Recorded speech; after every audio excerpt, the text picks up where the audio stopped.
teremos uma aula em conjunto, alunos da pós-graduação com alunos da graduação.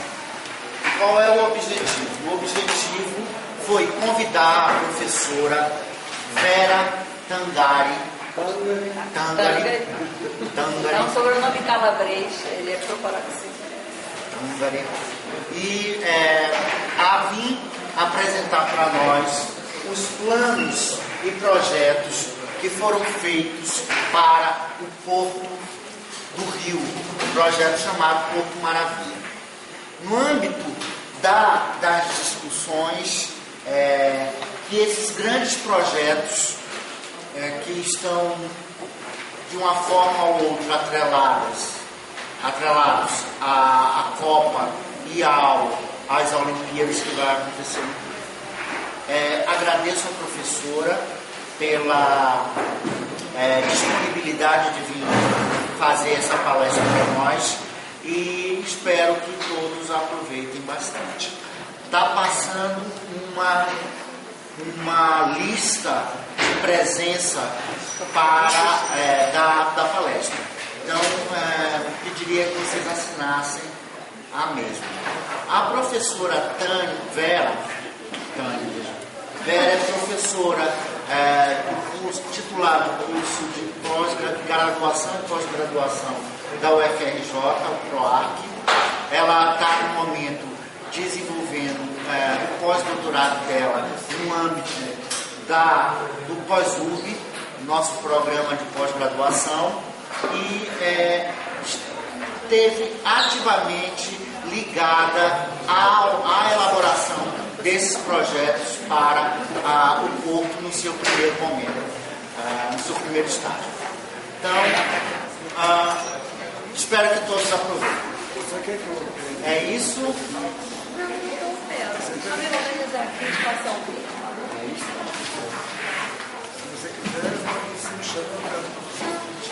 Não é aqui? É certinho? Isso. Agora mexeu, não foi. Mexeu. Ela tá mexendo. É muito frio.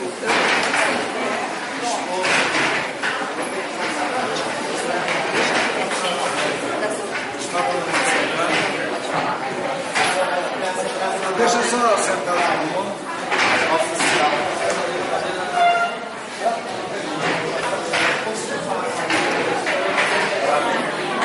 Tá voltando pra TV, tem mais aqui, seu oficial.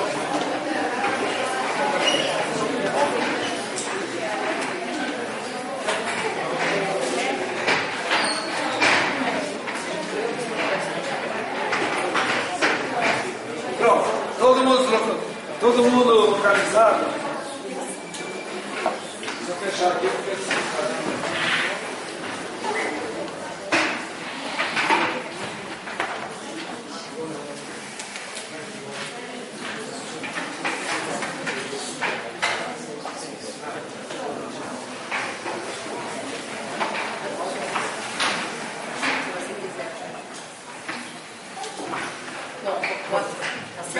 está funcionando bem. Vitor, você que costuma ser o teste de som. Não, pronto, já foi. Bem, acho que deu. Boa tarde a todos. Queria agradecer o convite do professor Luiz, para fazer essa apresentação sobre o Porto Maravilha. Na verdade, eu estou trazendo dois projetos, dois planos distintos, feitos para a região portuária. E ao Caracol, né, que é meu supervisor no pós-doutorado, sempre também, e ao Tomás, que é um companheiro nosso lá do laboratório. Eu sou professora não titular, mas associada, né, da UFRJ, da graduação e da pós-graduação, do programa de pós-graduação em arquitetura.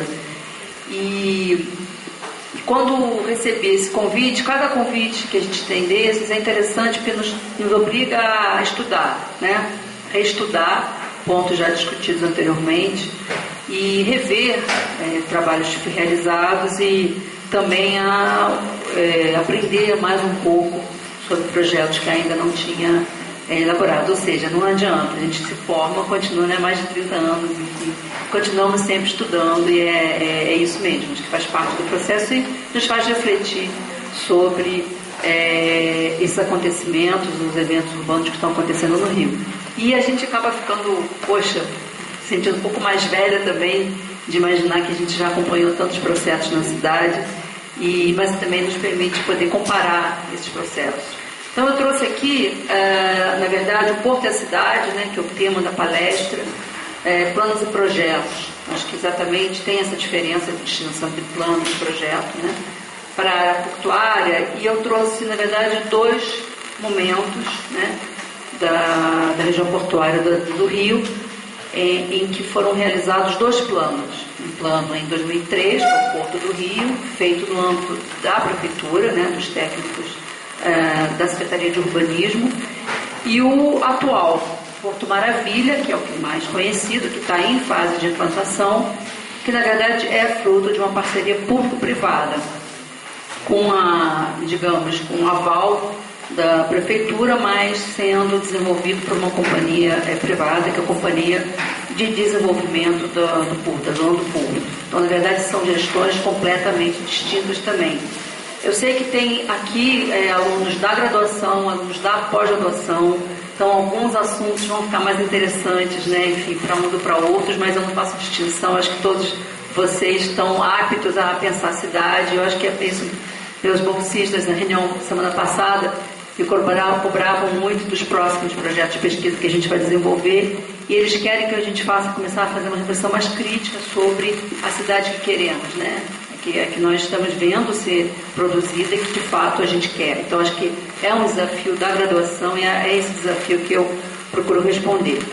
Eu trouxe para começar uma frase da Rita Lee, né? Acho que é citado pelo IPP, que é: atrás do porto tem uma cidade.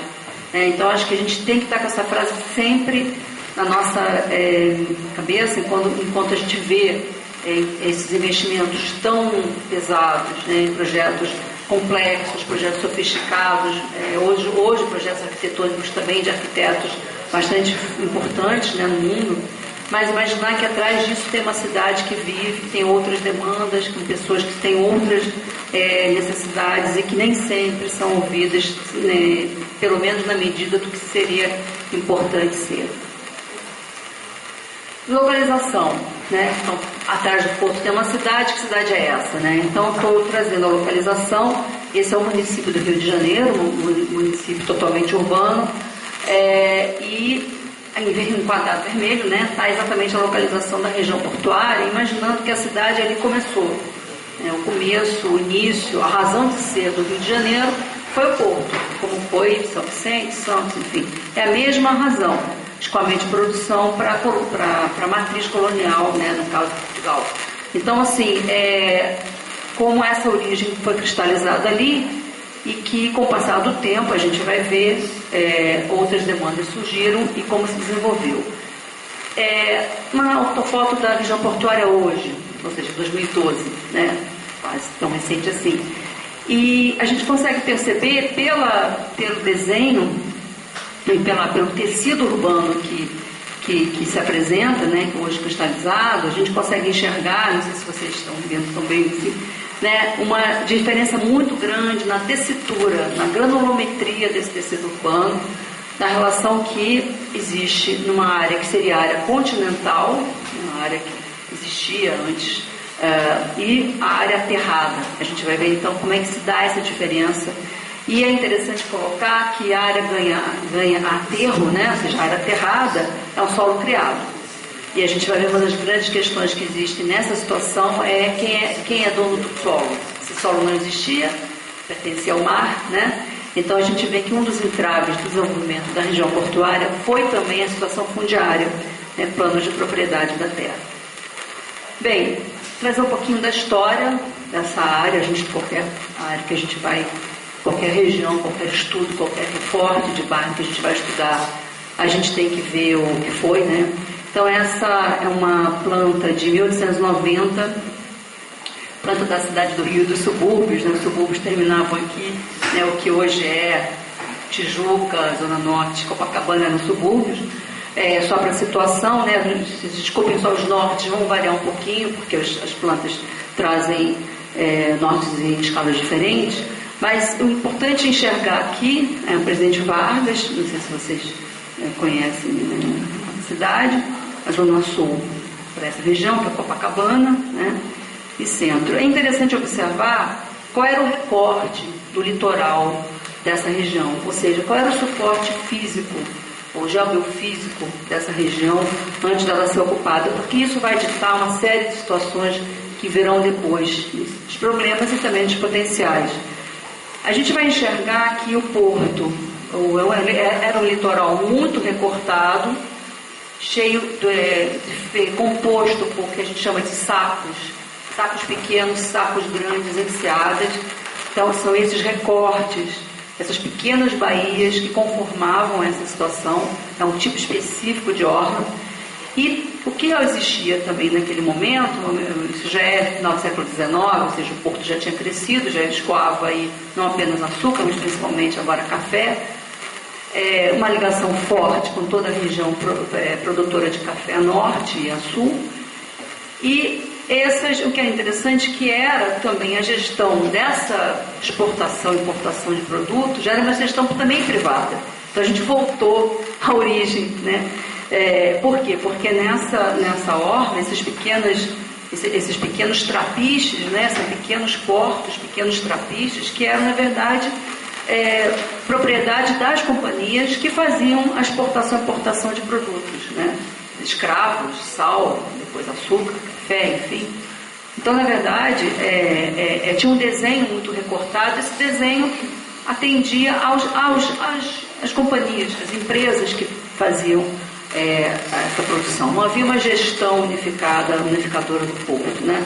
Temos que lembrar também que a virada aí, né, entre o período imperial e o período republicano, isso vai fazer uma grande diferença, né, no Brasil inteiro, evidentemente no Rio de Janeiro também, com investimentos muito fortes em termos de reformas urbanas, modificações de desenho, de traçado da cidade, para responder a uma cidade que já começava a se industrializar.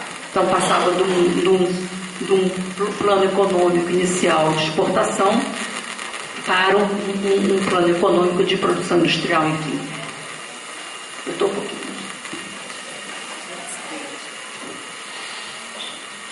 Uma visão, acho que tem que estar mais perto, consegue ver, né, uma imagem antiga que a gente começa, é um dos poucos registros que se tem a partir da Bahia, em termos de fotografia, desse recorte, desse litoral, né, e com os morros portuários, que eu vou falar um pouquinho depois, que sempre pontuaram e pontuam essa paisagem. Ao mesmo tempo, a gente pode ver aqui ainda alguns morros existentes, Senado e Santo Antônio, que vão ser aterrados posteriormente, mas a gente vai enxergar que são esses morros portuários que vão trazer um isolamento muito grande da região, em termos de acessibilidade, e que vão trazer também um dos entraves da sua expansão. Por um lado, também possibilitaram a preservação do patrimônio arquitetônico muito rico e muito forte. Então, sempre enxergar que há entraves e oportunidades em cada elemento urbanístico, paisagístico, porque eles vão trazer situações positivas, né, para a cidade, no caso a preservação da área portuária, e por outro, entraves à questão, outras questões, no caso da acessibilidade. Mas esse litoral, ele respondia às questões físicas, né? Esse recorte de orla em pequenas enseadas e praias, os sacos pequenos, sacos grandes, enfim, os termos, eles vão permitir um fluxo hídrico mais responsável, também um sistema de drenagem mais eficiente, que o aterro depois vai comprometer.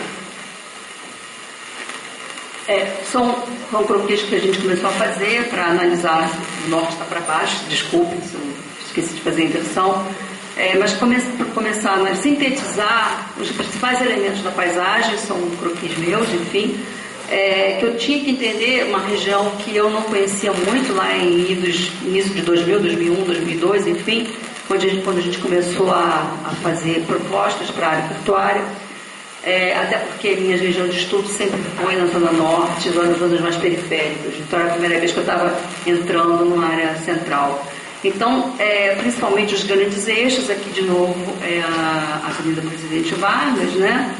Os famosos recortes do litoral, os sacos, né? Todos que vão conformar esse litoral. as ilhas, né, existentes também, algumas já tinham, inclusive, sido aterradas já nessa época, e as conexões existentes, as poucas conexões existentes, sempre nessa relação norte-sul, que são sempre muito tênues, muito fracas nessa região. Já no final do século XIX, a gente então vai ver um crescimento muito grande desses trapiches, porque cresceu também a atividade portuária. Então, na verdade, é uma proliferação de empresas fazendo a negociação e cada um instalando aqui o seu invocamento, o seu pier de atracação. E a gente encontra hoje na arqueologia sendo feita nessa região, nas obras, né, vários sítios arqueológicos que estão sendo descobertos, com ainda os invocamentos antigos dos trapiches, que está sendo um motivo de tombamento especial, né?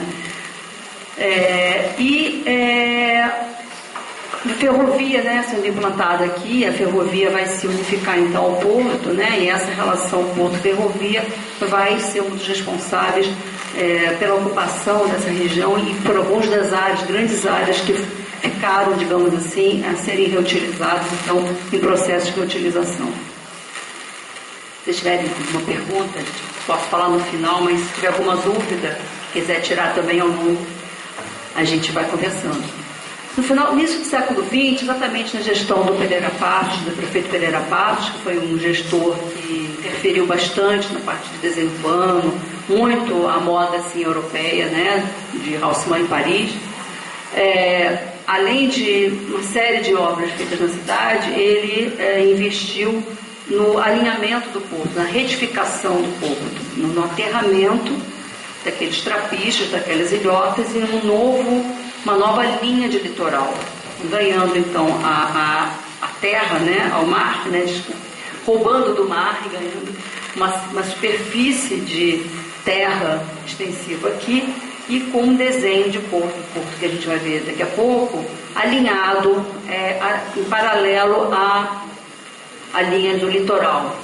Esse desenho, muito rapidamente, foi inaugurado esse porto em 1910, mas em 10 anos depois ele já estava extremamente desatualizado, ultrapassado, porque a geometria de atracamento de navios ao longo do pier já era em desuso, caiu em desuso muito rapidamente, logo em seguida, uns 10 ou 15 anos após o porto inaugurado. Então era uma tecnologia muito ruim naquele momento, para atracação e também colocação dos armazéns.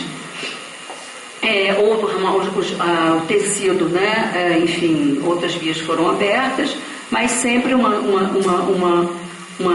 princípio, né, de paralelismo em relação ao litoral e poucas linhas que de fato faziam o atravessamento norte-sul, né? A gente aqui está em destaque essa antigo litoral aqui, a antiga rua, porque foi uma das áreas que a gente desenvolveu o projeto, a gente vai ver isso um pouquinho mais para frente. Você estava falando que no momento anterior havia um conjunto de trapiches e esses trapiches eram muito particulares. Quando foi feito a intervenção do Pereira Passos, esses trapiches foram unificados, alguns deles apropriados, as empresas se unificaram e passaram a gerir os armazéns portuários aqui. Então foi uma negociação feita, né, para que primeiro, lembra que é república, né? Então a gente está em outro momento também porque veja bem, período imperial, como é que era o período imperial? Principalmente até meados do século XIX.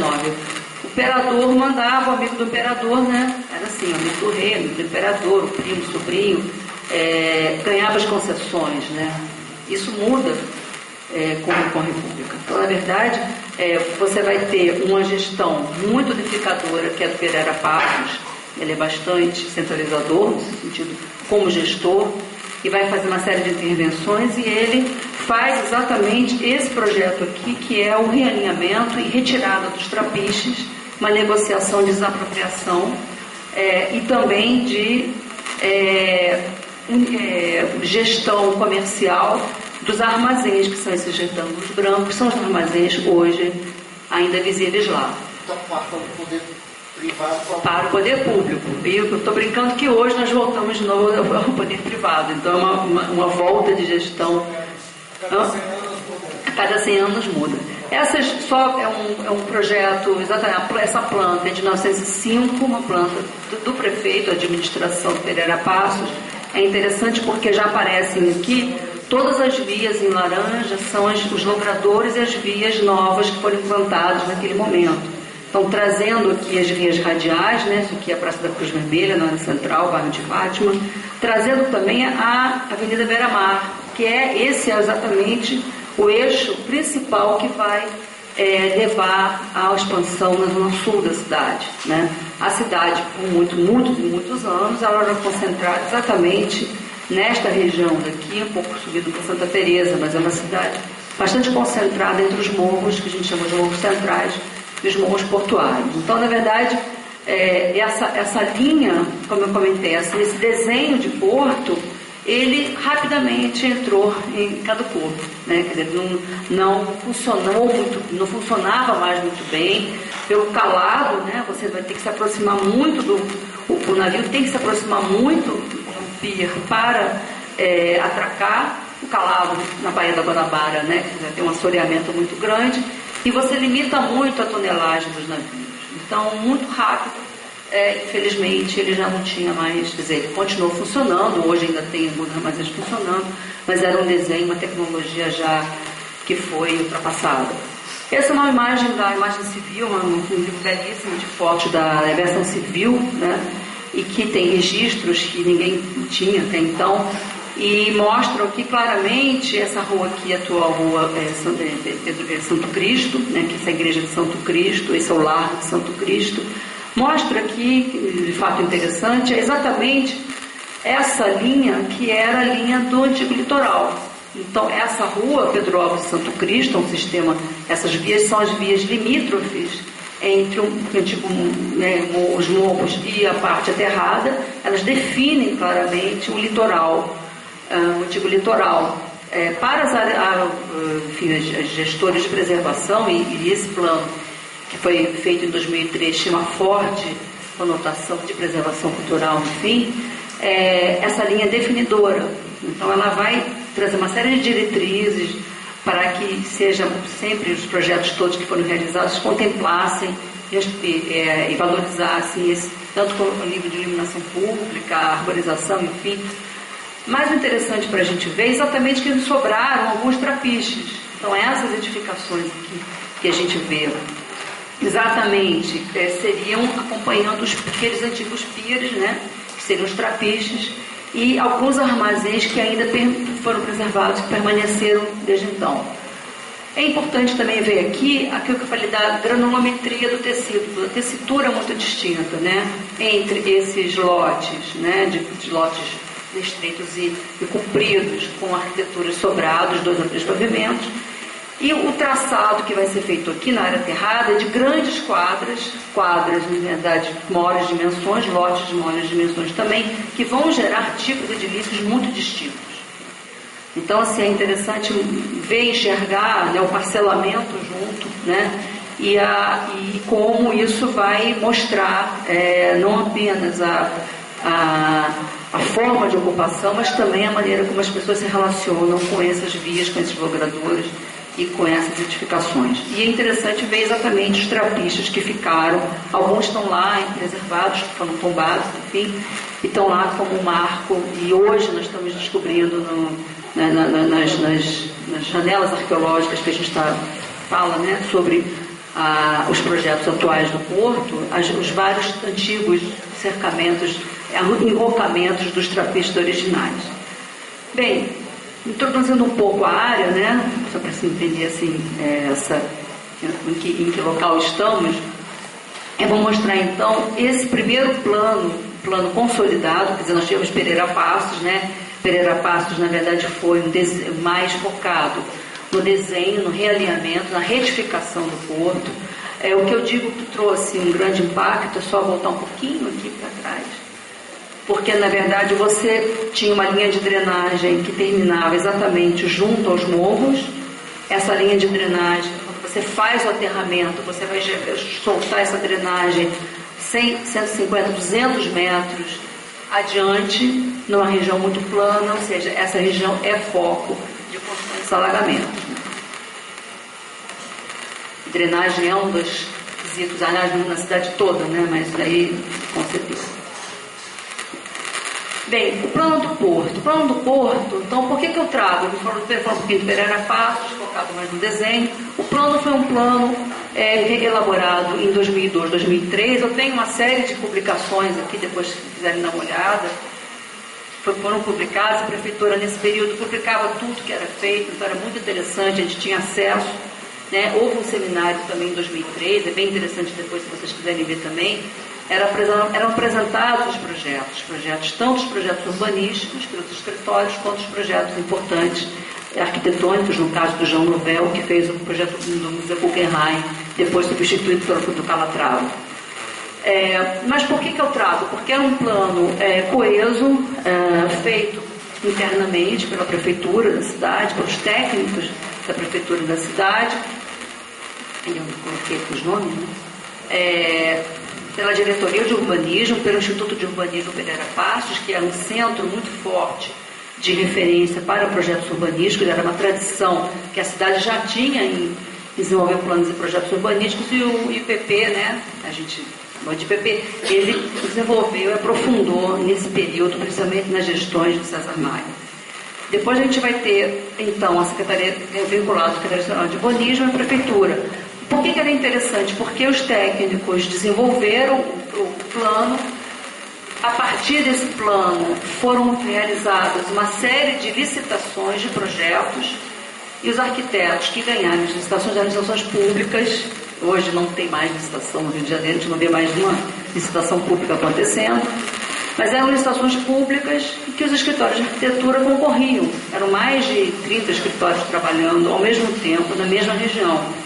E o mais interessante, né, tinham seminários feitos, mas enfim, tinham vários seminários, vários encontros entre todos os escritórios envolvidos.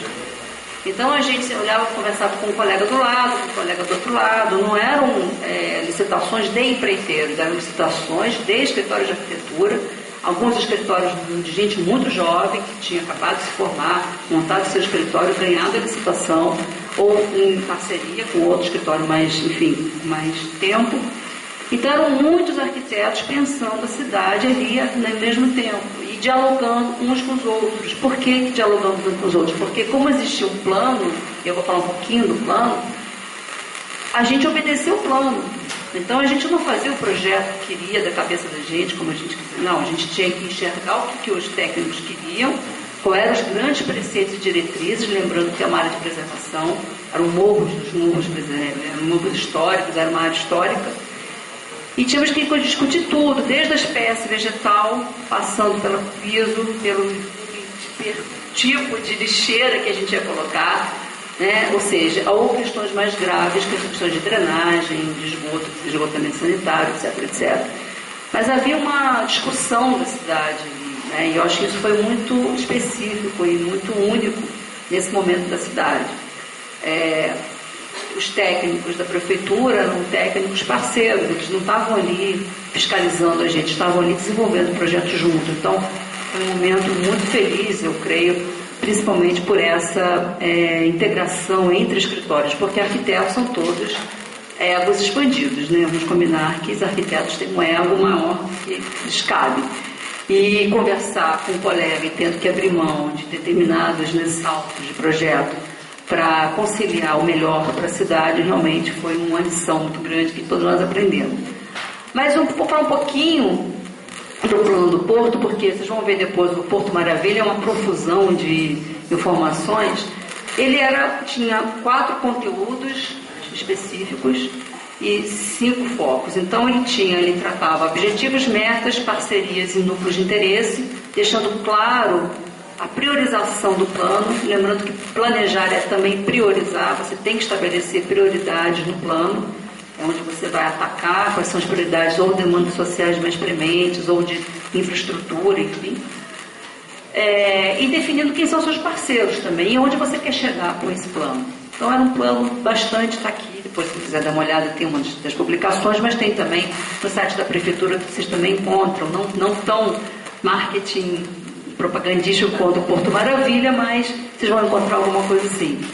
E os 5 focos, legislação urbanística, eram técnicos da prefeitura que lidavam com a legislação o tempo inteiro. Então eles lidavam do lote, né, a via. O outro ponto, sistema viário e transporte público. O terceiro ponto, drenagem. Óbvio, esse é o drama da cidade, é a drenagem, é o tema central de toda a infraestrutura nossa, é sempre drenagem. Projetos especiais, como, por exemplo, o Museu Guggenheim, né, do João Nouvel, um projeto especialíssimo, então tinha que ser tratado de uma forma diferente. E a priorização, que setores naquele plano, né, daquela região, de mais de 40 projetos realizados, quais seriam implantados primeiro, porque uns já eram mais infraestruturais do que outros, né?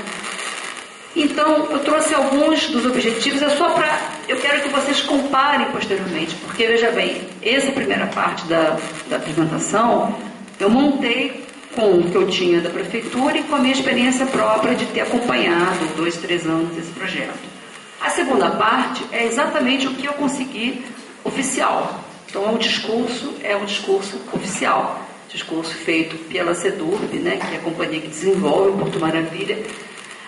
E eu gostaria que vocês pudessem, no final da palestra, agora ou depois em casa, refletirem e buscarem uma comparação entre esses 2 formatos, o que é o plano do Porto, feito nesse período, com essas condições, eu diria hoje, bastante até humildes, tênues, né, como o Toledo sempre fala, com mão muito leve, porque essa região exige mão leve, né, e o plano do Porto Maravilha, que é exatamente um plano mais focado nos negócios, né? Uma cidade de negócio, uma cidade da cidade, uma cidade para o negócio.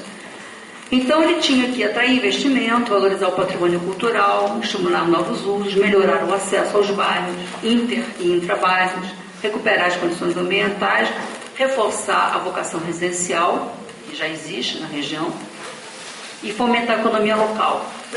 E como primeira meta, simples, elaborar um plano, né? Então, fechar esse plano no seu plano, pensamento, com priorização, com prioridade.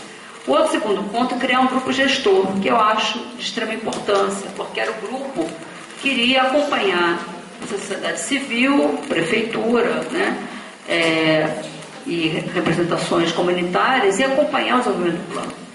Adaptar a legislação urbanística. Aí eu troco umas siglas aqui, mas é só para lembrar.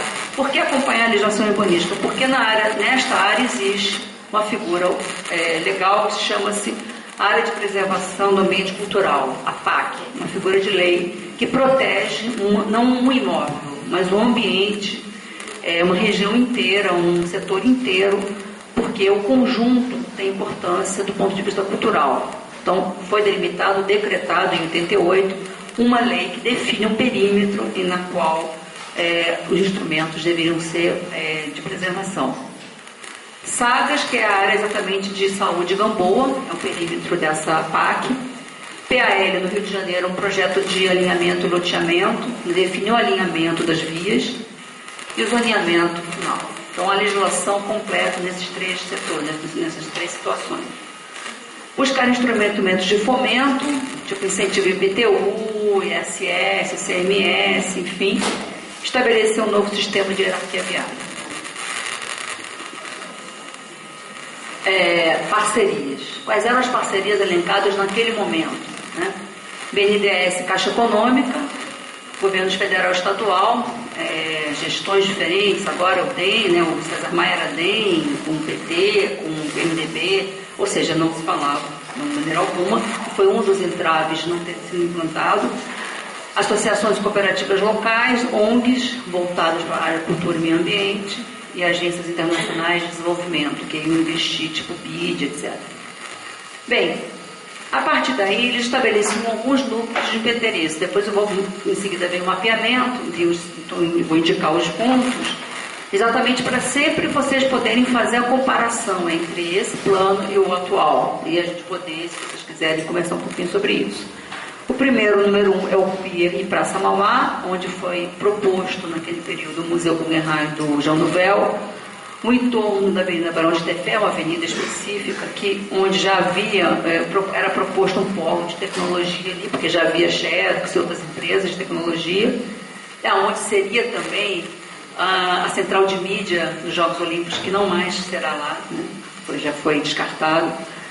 Morro Cais da Saúde, em relação principalmente à preservação do turismo mais focado na questão cultural. Enseada da Gamboa, focando em esportes, isso está no pé da Morro da Providência, então foi proposto a Vila Olímpica e um conjunto residencial interessantíssimo que existe ali naquela região, do Ademete Anastasakis. O eixo da Igreja de Santo Cristo, com usos mistos, e o polo de integração intermodal na rodoviária interurbana da cidade. Então, os 5 polos eram esses, naquela ocasião. Primeiro, o Pier-Mauá, né? Rua Barão de Tefé, um eixo que faz exatamente a ligação do porto com a área central, que é a Avenida Presidente Vargas. Só que está lembrando aqui é o Campo de Santana e a Central do Brasil, né? Essa aqui é a linha principal da Central do Brasil. O ponto 3, o Morro Cais da Saúde, é uma região muito focada aqui na Igreja da Saúde do século XVIII, então tinha toda uma intenção de trazer um turismo mais cultural. Depois a Enseada da Gamboa, hoje que vocês estão vendo aqui nessa foto é a cidade do samba, onde estão os galpões das 14 escolas do Grupo A do Carnaval do Rio, que era também uma leitura, a gente vai ver, de um espaço público e virou um espaço privado, né, atualmente. O eixo do Santo do Cristo, lembrando aquela imagem que eu mostrei no início do Largo do Santo Cristo que está aqui, né? Então, tratando esse eixo como eixo que poderia se concentrar edifícios de maior gabarito, com usos mistos, reforçando aí a questão do eixo mais monumental. E a rodoviária do Rio, que é uma rodoviária que não tem conexão com o metrô, né, nada. Então, a proposta era fazer uma conexão com o metrô, VLT e VLT. Então, na verdade, eram essas os focos, os núcleos, né, que eles elencaram naquele momento como núcleos de prioridade para a implantação dos investimentos feitos, reunindo tanto investimentos viários quanto de arquitetura, enfim, era um compêndio de com uma nova legislação. Bem, o foco do plano, né? Como é que o plano, então, ele se desenvolveu, como é que ele focou? Né? Lembrando, a gente vai falar, estamos falando 2002, 2003.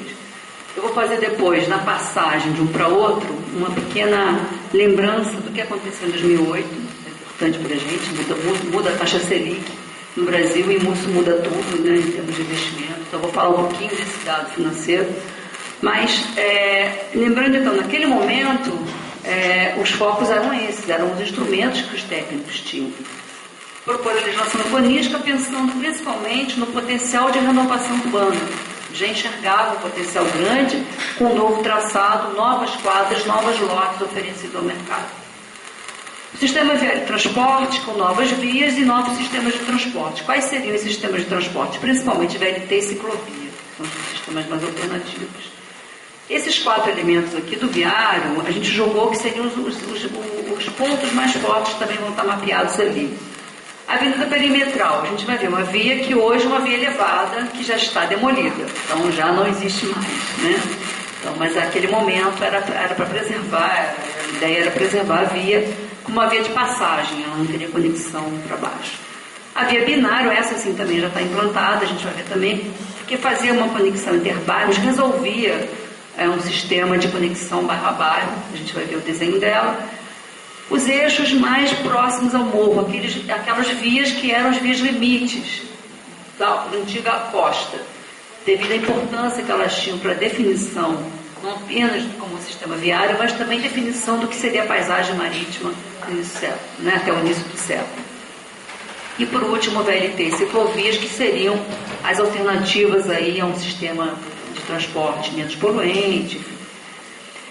Drenagem, projetos especiais, alguns setores prioritários, eu já falei um pouquinho. Drenagem, todo o plano de drenagem foi feito para essa região, com os deságues, né, feitos para isso, né, acompanhando as vias principais norte-sul. E alguns projetos especiais, também já comentei um pouquinho, são os projetos que eles destacaram, que seriam iniciados com mais urgência, né. Bom, Então, vamos falar um pouquinho da parte da legislação urbanística.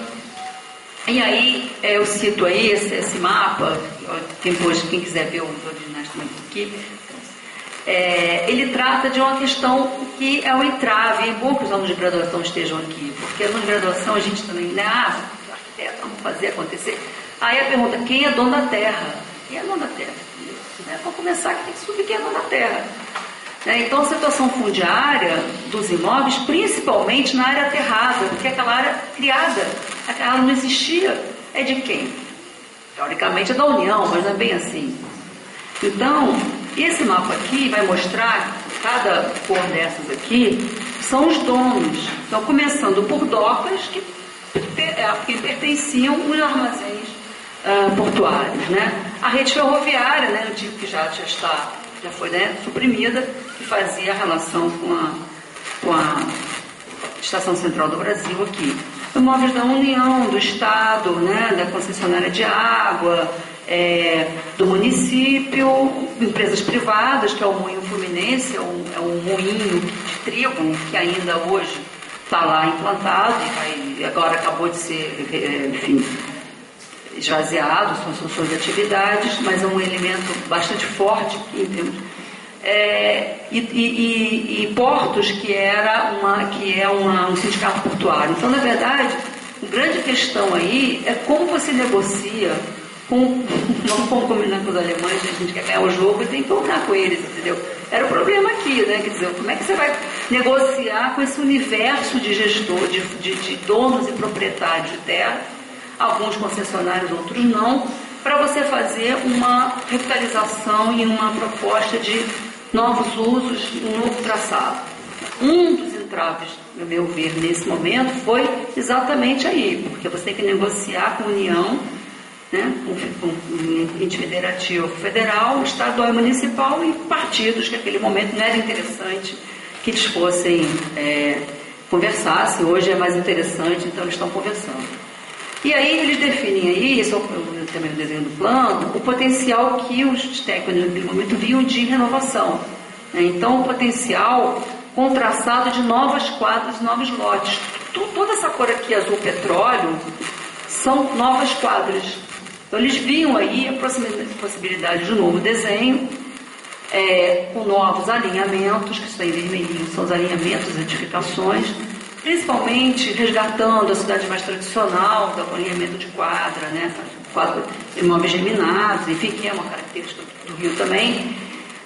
E essa área aqui, que a gente viu que hoje é a cidade do samba, mas a previsão que os técnicos tinham é ter quadras abertas, quadras com usos específicos e ruas, logradouros públicos, traçando essa que é uma das maiores áreas, chamada Enseada da Gamboa. Enseada, lembre sempre aquele recorte de litoral.